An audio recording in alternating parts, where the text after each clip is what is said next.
Train मधली ही गर्दी बघून आम्हाला कळालंच होतं की ये जर्नी कुछ तूफानी होने वाली आहे. नमस्कार, मी आहे प्रथम आणि स्वागत आहे तुमचं जर्नी टू 100 घेते एका नव्या एपिसोड मध्ये. ट्रेन ट्रेन तर सगळ्यांनाच माहिती आहे, कारण आपण लहानपणापासून ऐकतच आलोय की छुप छुप छुप छुप अगीन गाडी, धुरांच्या रेषा हवेत काढी, पळती झाडे पाहूया, मामाच्या गावाला जाऊया.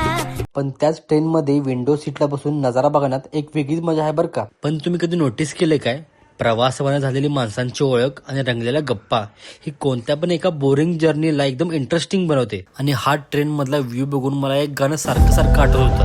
जिंदगी एक सफर है सुहाना, यहाँ कल क्या हो किसने जाना.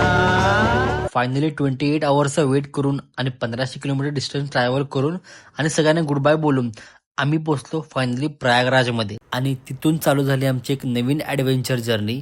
याच ॲडव्हेंचर जर्नीसाठी आपण भेटूया पार्ट 3 मध्ये. चला, good night. I want someone to love.